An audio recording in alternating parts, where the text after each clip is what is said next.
Hey guys, Jonty Hikmet here, welcome to my channel.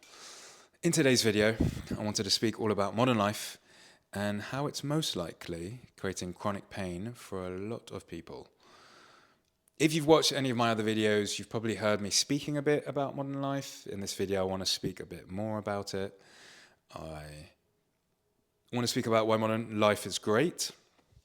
I want to speak about why modern life is not so great, and I want to speak about the antidote to relieving pain in a modern world. So starting with why modern life is great, for the very obvious reason that we have a lot of basic necessities met. I say we, for more people than ever in this world, we have our basic necessities met. Clean water, food on tap, clothes, electricity, hospitals, all kinds of things are met for us in a way that in any point in civilization, in the known civilization, it's not been met for more people than ever. I know we have a long way to go to have that provided for every human being on Earth, but I'm coming from you, I'm filming this from London. My needs are pretty met here. So I won't go into too much detail about it, but I just wanted to mention at the beginning, modern life is great, and I don't want anything that I'm about to say to invalidate the fact that that is a great thing. And the system right now that we have is set up so that can continue. And I know that's been the priority for a very long time, for just that to continue. And any additional, well-being protocol, we're only starting, I say we're only starting, for decades, obviously, people have been speaking about what I'm about to speak about, but the fact that we have all of our basic survival needs met gives us the privilege to even consider, okay, what else can we work on for our consciousness? The fact that I have food, the fact that I don't have to hunt for it, the fact that I don't have to seek out shelter every single evening means I have the privilege to even consider these topics. So I'm very thankful of that, and I don't want anything I'm about to say to invalidate the fact that modern life is also pretty fantastic, at least from where I'm sitting. And for a lot of people in the world, that's all they need. They just need water and clean food and a place to live. And I think the systems in place still need to focus on providing that for people. So that's all I want to say about why modern life is great. It's amazing. Why modern life is not so great, and why it could be creating a lot of chronic pain for a lot of people. On my channel, in my approach, if you've heard me speak about anything at all to do with chronic pain, it tends to occur because we're repressing emotions. And modern life conditions us to repress emotions. It conditions us to be a certain way for one another, to be perfect, to be people pleasers, to be liked, to perform for one another essentially, to be perfect in our careers, to be perfect in our relationships. I say modern life has conditioned us to do this, everything from school to our parents, to our peers, to social media, to Hollywood, not just Hollywood, any film. It's all consistently telling us this is how to be a human. This is how to be a human. You need to be liked. You need to be civil. You need to be perfect. It's just bombarding us constantly with messages of you need to be a certain way. And if you're not these ways, then you won't be accepted. You won't be loved. And everyone upholds this status quo by not only making sure that they are perfect and pleasing people for everyone else, but also subtly maybe making sure that other people are acting the same. I digress. Modern life conditions us to repress emotions. The reason why this can create chronic symptoms in the body is because as an energetic system, the mind-body system, it's most in balance and will provide well-being when we allow emotions to exist, when we allow ourselves to feel fear, when we allow ourselves to feel anger, when we allow ourselves to feel shame and disappointment.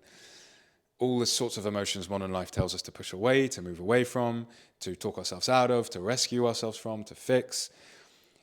When we don't allow space, we don't allow ourselves to sit with these emotions, this energy, because emotions act as energy in the body, that can create symptoms. What you're doing there over and over again by not allowing yourself to feel emotions is you condition the mind. This emotion isn't safe. This emotion isn't safe. I can't feel this emotion. And modern society teaches us that certain emotions aren't safe. If you feel shame and disappointment, then how dare you? If you feel fear, then you're not going to be confident. People aren't going to like you. If you feel anger, then people are going to shun you. You're going to hurt someone. And that's why in this approach we speak a lot about creating safe spaces where you can feel the very emotions that modern life does not accept.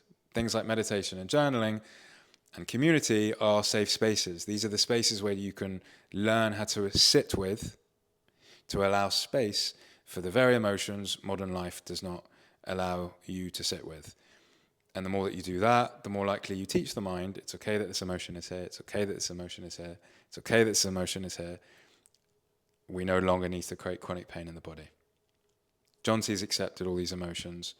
We don't have to create chronic pain anymore. Modern life sets us up for failure. It sets us up to bury emotions. And that's not good.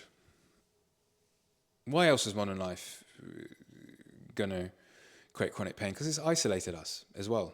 Social media, you're probably watching this on YouTube.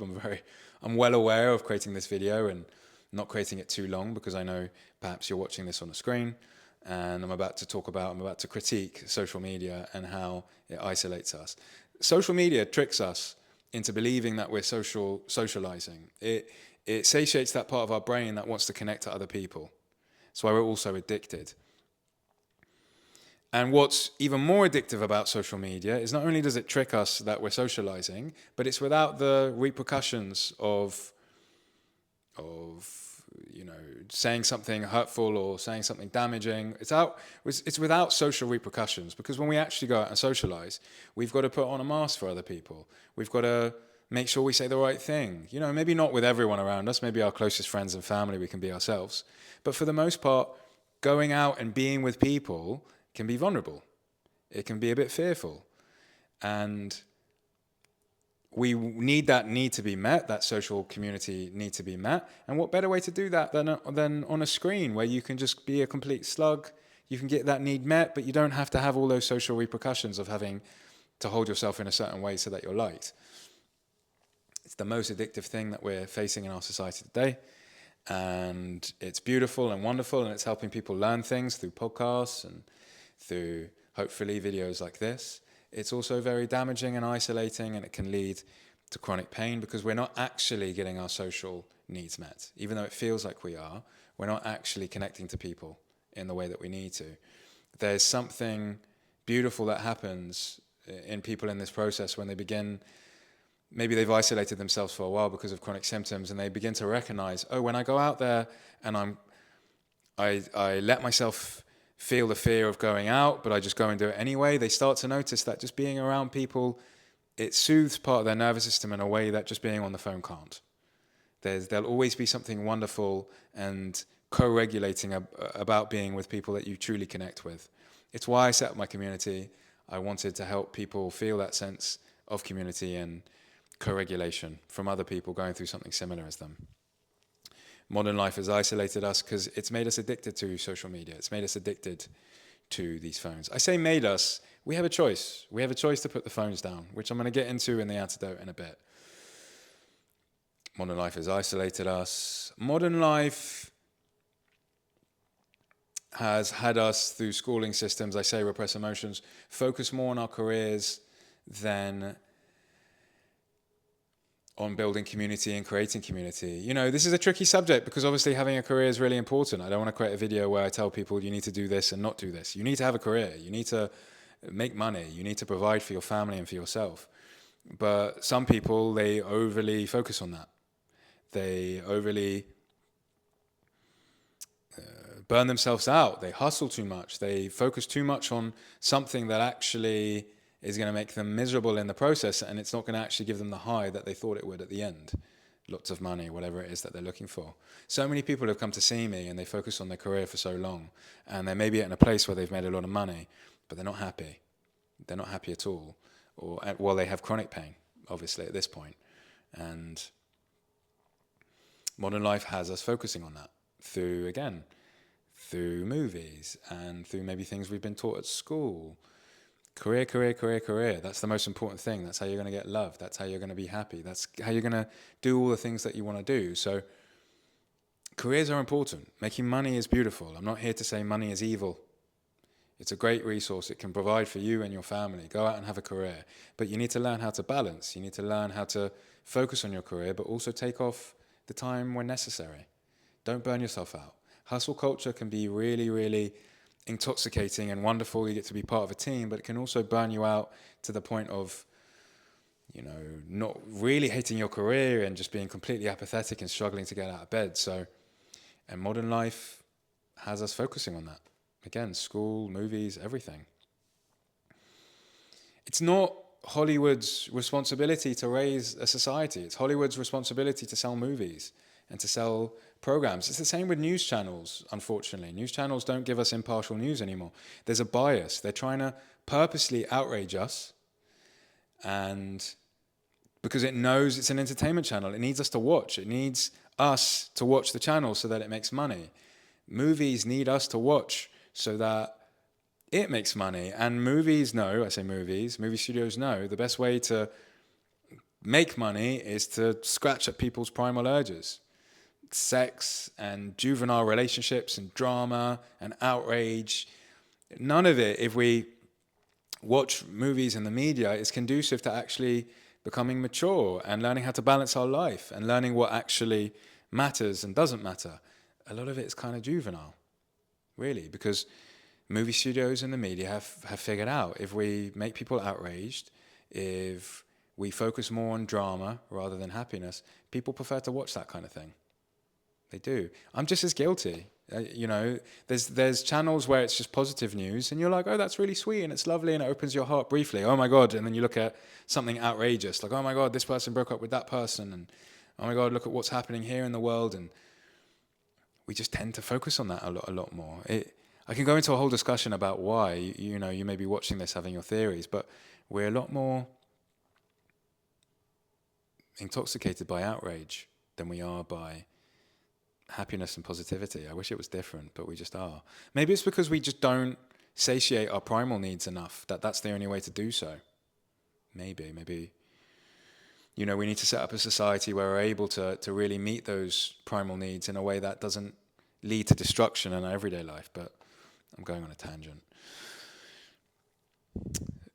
It's another reason why modern life can be conducive to chronic pain, because it's isolating us with social media, it's having us focus more on outrage and hustle culture rather than focusing on health and well-being and how to balance our life. It's getting dark outside and I'm worried about the light in this video, so I'm going to wrap it up soon. Is there anything else I want to say? Yeah, just the general rhetoric I want to talk about in society, about we've been raised to focus more on comfort and happiness being the ultimate goal rather than learning about the truth of existence, is that we're going to have ups and downs. And because we've been raised to believe that things should always be comfortable, I should always have all my needs met, I should always be happy, because we've been raised to believe that that's the case. When things don't go our way, we think, something must be wrong. There's a disservice here. When actually some struggle and adversity is healthy and it's a part of life. Whether we like it or not, we don't talk about it because everyone thinks it's morbid. All of us are going to pass one day. Our loved ones are going to die. We're going to die. Even watching this, maybe a part of you cringes hearing that. You're like, Jonty, don't say that. But that's the truth of things. And perhaps if we were raised to understand things are going to be good and then going to be not so good, we'd learn to take life's ups and downs in our stride a bit more. But we don't, because the rhetoric in society, again, from where I'm filming this in London, is that you need to move on from things. You need to get over things. You need to not fear things. You need to control yourself. Push down emotion. There's no time to just be okay with the fact that things are going to be uncomfortable and it's okay. My favorite teachers I've ever had are people who don't mind what happens. They're okay. If someone passes, they'll cry and be really upset about it. And then they're like, okay, I'm in grief now. That's okay. I'm not saying they're just cold. They don't mind what happens and they're just apathetic. I'm saying they're very much involved with their life, but they're okay with being involved with their life. They're okay being in grief a bit longer than is accepted by society. They're okay going through the ups and downs in life and involving themselves in it. They're also a bit silly and fun because they know this whole thing is silly and fun. But it's me speaking about my favorite teachers. So that I call the comfort paradox. Because healing chronic pain eventually is about learning to sit with discomfort. It's about, like I said earlier, learning to reside in a space, in meditation, in journaling, where we learn to sit with the very emotions that modern life has taught us to fix and rescue and move on from. So healing chronic pain, it has us getting comfortable with discomfort, which isn't something modern life teaches us how to do. Another reason modern life is terrible. I've spoken about the loss of community, so how we're more alone than ever, and together is lighter, disconnection from our body. Something I spoke about on another video, about how every single moment of the day we're being bombarded with stimuli, we're being bombarded. We wake up and we look at our phones, and then we're doing an email, and then we're listening to a podcast, then we're watching a video on YouTube, then we're at work, and it's just constant stimulus outside ourselves, constantly. We don't take enough moments to be with ourselves. And the reason I blame modern life for this is because tech companies have the smartest people in the world working 24/7 on making us addicted to these things 24/7. So we are up against a juggernaut. We are up against very clever people who know exactly how to addict us. And I'm not saying that they're the enemy, because we have a choice in the matter. We can learn to put our phones down. But at this stage, if you get on a train in London, I can't speak about the rest of the world, everyone's on their phones. And it's very difficult for me. I've really had to learn to just not be on the phone and to just be on the train and to just be in my life a bit more, to be still. I can feel a restlessness in my body when I try to do so, when I'm not stimulating myself in some way. And modern life is constantly doing that to us. It's constantly trying to grab our attention and remove us from the internal experience. And only when we learn to go inside, we learn to sit with restlessness, we learn to sit with what's arising for us, do we teach the mind that actually this energetic system, it's okay the way it is. We don't have to only get happiness by being in a phone or being in a book or being on a podcast or watching a film, all these wonderful, beautiful things that we can do as part of our life, but it needn't only be that. We teach the mind it is also safe just being bored, just being with ourselves. Antidote.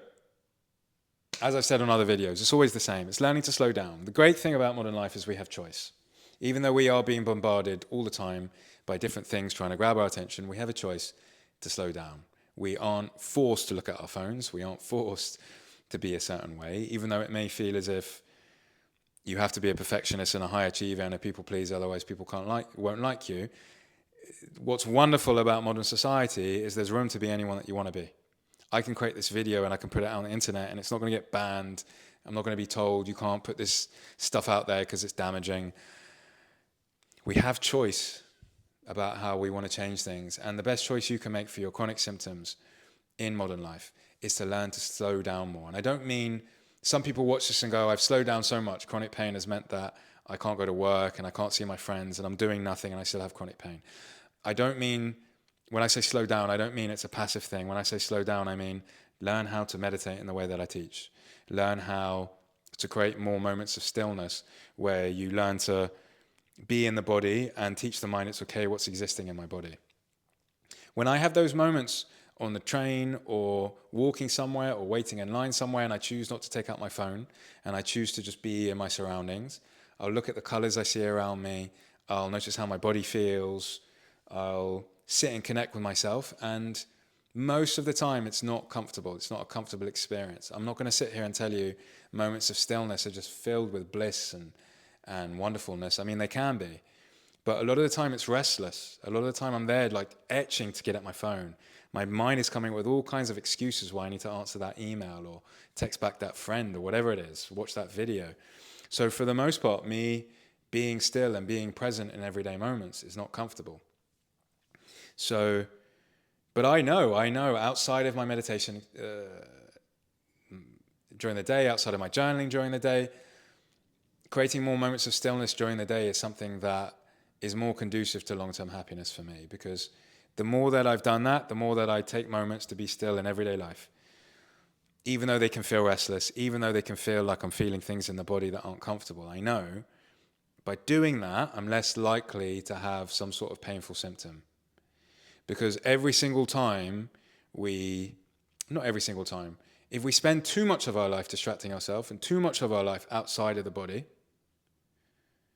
then the mind is going to over and over again be conditioned to believe Jonty's not safe in his body, Jonty's not safe in his body, Jonty's not safe in his body. So the more moments you can spend in your life in the body, meditation, journaling, some sort of movement practice that's very embodied,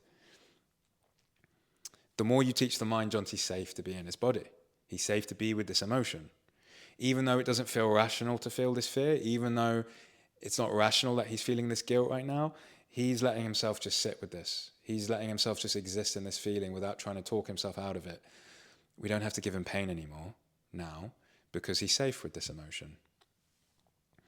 So the antidote's always the same. Reconnect with your body, reconnect with your emotions, meditate, journal, find communities that are doing likewise. You can integrate these into daily life. You can integrate this into modern life. That's the great thing about modern life. I hope when I click pause on this video isn't so dark and I don't have to record it again, so I can have a moment of stillness and not be recording a video, even though I love creating these videos for you guys. Anything else? Yeah, look at the way you're living your life in general. I know I said moments of stillness. I mentioned earlier about hustling and career. For points in my life, I had to really dial down the amount I was hustling and the amount I was overly focusing on my career and get to nature and go on walks. I have non-negotiables during the day. I have to go for a walk. I have to do my meditation. It's as important to me as eating and sleeping. It's the same need. It's not like I just did those things to get over chronic pain and then I got back to hustling. Every day I'm hungry and every day I need to eat. Every day emotions come up for me and I need to sit with them. It's the same. Every day I need to go and be around a tree, even if it's raining. Just go out and breathe. You know, my mind will be doing lots of things of going, you need to get back to work. You need to get back to doing all these things. No, you don't. You need to go and be with a tree. You need to be with a friend. So you need to do your hobby. I play the guitar. I need to play the guitar. So reconsider the things that you're doing in your daily life. Spend more times with loved ones. It's very obvious things, the antidotes. And thankfully, modern life, again, from where I'm sitting in London, gives you the freedom to do so. So that's my video. I've probably left things out as always. This isn't about perfection. It's about small shifts that add up. That's what I've said here. People get themselves into chronic pain because they're perfectionists, because they don't let themselves feel certain emotions, and then they keep themselves in chronic pain because they try and perfect their healing. So that's why I set up my community, because it can help people not only understand how to get lasting relief from their chronic symptoms, but also how to not perfect that healing process, how to learn to ride the ups and downs, how to learn to truly be with what is in a way which is more self-compassionate. When you do so, you give your body the best chance to heal. So that's my video. Any questions, any queries, any scrutiny, anything you'd like to say below in the comments, either on YouTube or in the community. Otherwise, thanks for watching. Hopefully hear from you soon.